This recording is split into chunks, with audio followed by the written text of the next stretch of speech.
Untuk para dosen yang sedang menilai dan menonton, perkenalan kami dari kelompok 2 yang diketuai oleh Erika akan membahas mengenai kenapa kita memilih aplikasi Wenlong sebagai topik utama. Dikarenakan setelah menganalisis semakin banyak investor Tiongkok atau Singapura yang ada di Batam, jadi jumlah pengangguran yang meningkat juga. Saya ingin membahas tentang pentingnya penguasaan bahasa Mandarin dalam dunia bisnis dan diplomasi global. Bahasa Mandarin telah menjadi bahasa yang sangat penting dalam kancah internasional, terutama dalam bidang ekonomi dan politik. Dalam konteks diplomasi global, kemampuan berkomunikasi dalam bahasa Mandarin sangat penting untuk memperluas akses bisnis dan memperkuat hubungan internasional. Tiongkok telah menjadi salah satu kekuatan ekonomi terbesar di dunia, dan kemampuan berkomunikasi dalam bahasa Mandarin sangat penting untuk memperkuat akses ke pasar Tiongkok. Terus dalam bidang bisnis, penguasaan bahasa Mandarin sangat membantu dalam mengembangkan hubungan dagang, investasi, dan kerjasama antara kedua negara. Dengan kemampuan berkomunikasi tersebut, perusahaan dapat memperluas akses ke pasar Tiongkok dan meningkatkan kemampuan bersaing dalam pasar global. Pendidikan juga memainkan peran penting dalam meningkatkan kemampuan berkomunikasi dalam bahasa Mandarin. Dengan aplikasi pembelajaran bahasa Mandarin yang interaktif dan menyenangkan, ya mungkin siswa atau orang yang ingin belajar dapat memperoleh pengetahuan dan keterampilan yang lebih baik dalam berkomunikasi dalam bahasa Mandarin. Nah, kita kan udah mengetahui nih alasan utama kita membuat aplikasi Wenlong nih apa. Nah, tujuan selanjutnya itu kita akan melakukan pengujian aplikasi. Gunanya ini untuk mengetahui apakah fungsi yang terjadi di aplikasi tersebut sesuai dengan rencana kita atau tidak. Yang pertama itu tentu saja kita akan melihat tentang fungsionalitasnya melalui fitur-fitur aplikasi tersebut, seperti mode pembelajarannya, kuis, fitur suara, dan fitur tutorial, ataupun fitur-fitur lainnya yang berada pada aplikasi tersebut. Yang kedua itu kita akan melihat tentang kinerjanya, apakah aplikasi tersebut menimbulkan efek tidak nyaman kepada pengguna seperti misalnya lemot, nge-crash mendadak. Nah, kita tuh akan mengetahui apa sih yang salah tentang aplikasi ini, apa sih yang kurangnya. Jadi kita melakukan pengujian aplikasi. Nah, metode pengembangannya sendiri pun kita mencangkup mengenai 1. Gamification, 2. Figma, 3. Regenerative, 4. Teori difusi inovasi, 5. Manajemen operasional pada desain sistem, dan yang terakhir yang 6. Teknik peramalan. Nah, saya akan menjelaskan mengenai yang pertama yaitu gamification. Gamification itu fitur antara perpaduan non-game dan game. Seperti misalnya aplikasi pendidikan, kita tidak semestinya belajar tuh secara monoton aja, membaca, mengerjakan kuis begitu saja, tetapi kita akan melakukan tahapan seperti permainan. Jadi di situ tuh di dalam aplikasi Wenlong ini kita akan menaikkan level pembelajaran, ada kunci-kuncinya ataupun fitur-fitur menarik lainnya yang kreatif yang membuat pengguna tuh nggak bosan untuk mencoba atau belajar bahasa Mandarin melalui aplikasi Wenlong. Nah, yang kedua ini Figma. Figma itu fitur tools untuk biasanya developer tuh pakai buat pengenalan aplikasi atau yang bisa disebut dengan prototype-nya.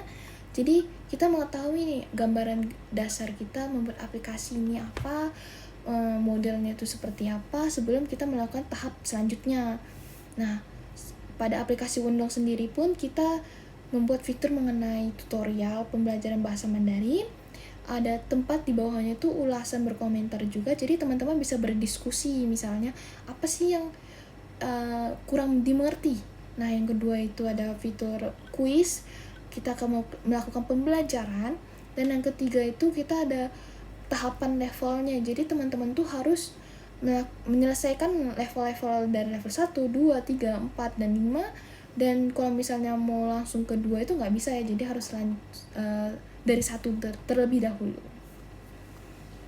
Yang ketiga adalah Regenerative. Dalam artikel Decoding 2021, Regenerative adalah sebuah framework berbasis JavaScript yang digunakan untuk mengembangkan aplikasi mobile di 2 sistem secara bersamaan, yaitu Android dan iOS. Rich Native sendiri pertama kali diluncurkan pada tahun 2015 oleh Facebook dan bersifat open source.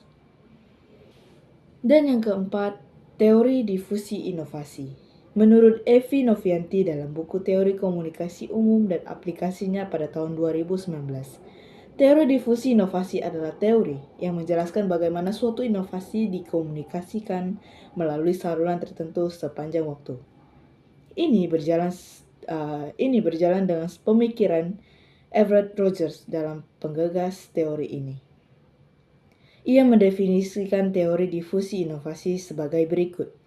As the process by which an innovation is communicated through certain channels over time among the members of the social system.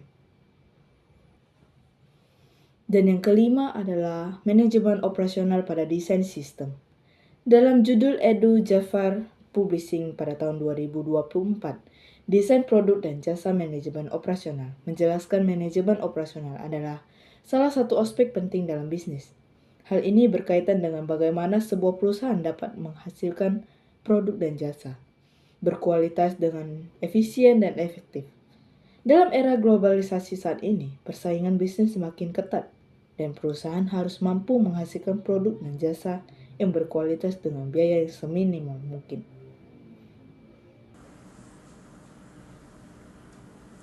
Teknik peramalan. Teknik peramalan adalah metode yang digunakan untuk mengetahui atau memprediksi kejadian ataupun tren-tren yang akan terjadi di masa depan. Biasanya, teknik peramalan ini menggunakan data historis dan analisis statistik. Apa sih data historis itu? Data historis itu merupakan data yang terkumpul dari kejadian-kejadian ataupun peristiwa di masa lalu. Sementara, analisis statistik itu merupakan penjabaran ataupun pengumpulan data untuk memprediksi apa yang akan terjadi di masa depan, berupa pola maupun tren. Sementara itu, dalam artikel Mercari Journal 2022 menjelaskan bahwasanya teknik peramalan ini digunakan sebagai alat bantu untuk perencanaan yang efektif dan efisien. Biasanya digunakan oleh bagian pemasaran untuk mendapatkan hasil yang disebut sebagai ramalan permintaan. Salah satu solusi yang dapat kami implementasikan adalah penyediaan aplikasi belajar bahasa Mandarin yang kami beri nama aplikasi Wenlong, di mana aplikasi ini dirancang supaya proses belajar lebih menarik, di mana aplikasi ini memiliki beberapa fitur sebagai fitur belajar sambil naik level, di mana pengguna dapat mengetahui kemampuan mereka sampai di mana. Lalu yang kedua, kami menyediakan video pembelajaran agar memudahkan pengguna untuk mempelajari cara pengucapan yang benar melalui video.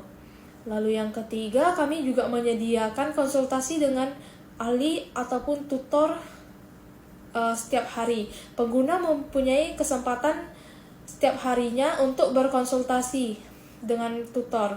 Lalu yang keempatnya itu tampilan pada aplikasi ini sangat menarik dan efek suara yang juga menarik agar pengguna dapat belajar dengan menyenangkan.